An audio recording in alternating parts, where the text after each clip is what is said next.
இங்க ஹீரோ அவங்க அண்ணிக்கிட்ட அவங்க தங்கச்சி எப்படியாச்சும் பார்த்தேங்கிறான்னு சொல்லிட்டு அடம் பிடிக்கிறான். அதை கேட்டதுமே இவங்களுமே ஒரு திருவிழா வருதாங்க, கண்டிப்பா என்னோட தங்கச்சி வர மீட் பண்ணுன்னு சொல்லிட்டு ஐடியா கொடுக்குறாங்க. ஸோ இவனும் அந்த திருவிழாவுக்கு போயிட்டு ஒய்ஃப் பின்னாடியே சுத்த ஆரம்பிச்சிடான். ஆனா அவங்க பார்த்துட்டு நீ யாரான்னு சொல்லிட்டு கேட்கறாங்க. அப்பதான் இவன் நேம் குணால்னு சொன்னதுமே நம்மளோட ஹஸ்பண்ட் தான் தெரிய வருது. ஸோ இவங்களை தனியா கூப்பிட்டு பேசணும்னு சொல்லிட்டு ஒரு இடத்துக்கு போறாங்க. ஆனா இவன் பேசாம வெக்கத்துல உட்காந்துட்டு இருக்கான். ஸோ அவங்களுமே டைம் ஆச்சுன்னு சொல்லிட்டு அங்க வந்து கிளம்பிடுறாங்க. தென் இவங்க ரெண்டு பேரும் யாருக்கும் தெரியாம அடிக்கடி மீட் பண்ணி லவ் பண்ணவும் ஆரம்பிக்கிறாங்க. அண்ட் இப்போ ஒரு வருஷம் முடிய 10 நாள் தான் இருக்கு. அதை கேட்டதுமே ஹீரோ ரொம்பவும் சந்தோஷப்படுறா. இப்போ ஒரு பெரிய ஃபங்க்ஷன் நடக்குது. அப்ப இந்த பொண்ணு மீட் பண்ணணும்னு சொல்லிட்டு ஹீரோவும் ஃப்ரெண்டும் லேடிஸ் ட்ரெஸ் போட்டுக்கிட்டு அந்த ஃபங்க்ஷனை அட்டெண்ட் பண்றாங்க. அப்ப அவங்க மாமாவும் ஹீரோ நினைச்சுக்கிட்டு அந்த பொண்ணோட அம்மாவை தூக்கிடுறான். இதை பார்த்த இந்த பொண்ணோட அப்பா ஏற்கனவே எங்க மாமா மேல ரொம்பவும் கோவமா இருப்பாரு. இந்த விஷயம் தெரிந்தமே இன்னும் கோவப்பட்டு சண்டை போட ஆரம்பிச்சிடாரு. அப்ப இவங்க அக்காவோட ஹஸ்பண்ட் எங்க மாமாவே திட்டியன்னு சொல்லிட்டு அவங்க அப்பாவை அடிக்கலான்னு வராங்க. ஆனா தவறி அவங்க ஒய்ஃப் அடிச்சிடறாங்க. சோ என் கண்ணு முன்னாடியே என்னோட பொண்ணு அடிக்கிறேன்னு சொல்லிட்டு இனிமேல் என் பொண்ணு உங்க வீட்டுக்கு வரமாட்டா, சின்ன பொண்ணு வரமாட்டான்னு சொல்லிட்டு ரெண்டு பேரையும் வீட்டுக்கு கூட்டிட்டு போயிடுறாங்க. இப்போ இந்த பொண்ணுங்களுமே நம்ம ஹஸ்பண்ட் கூட இனிமேல் சேரவே முடியாதுன்னு சொல்லிட்டு ரொம்பவும் ஃபீல் பண்ணி பேசிட்டு இருக்காங்க. அப்பன்னு பார்த்து ஹீரோ சைடு இருக்க ரிலேஷன்லாம் இங்க வந்து பேச ஆரம்பிச்சிடறாங்க. பட் இந்த பொண்ணோட அப்பா எவ்வளவு பேசியுமே ஒத்துக்க மாட்டாரு. சோ ஹீரோவே இந்த பொண்ணு கிட்ட வந்து நீ இல்லாம அந்த வீட்ல என்னால தனியா இருக்க முடியாது, சோ நீ அங்க வந்துருன்னு சொல்றாங்க. சோ இந்த பொண்ணுமே ஹீரோ கூடவே கிளம்பிடுறா.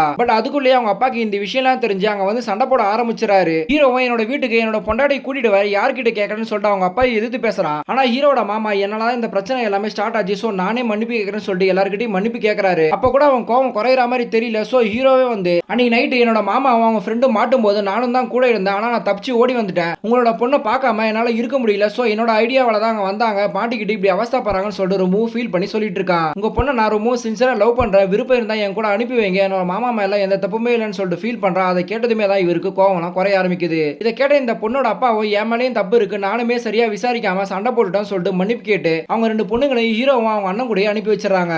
தென் கடைசியில் அவங்க மாமாக்குமே தைரியம் வந்து என்னோட ஒய்ஃப் வீட்டில் போயிட்டு முக்லாவா ஃபங்க்ஷனை முடிக்க சொல்லி கேட்க போறேன்னு சொல்லிட்டு அவருமே கிளம்பி போறாரு.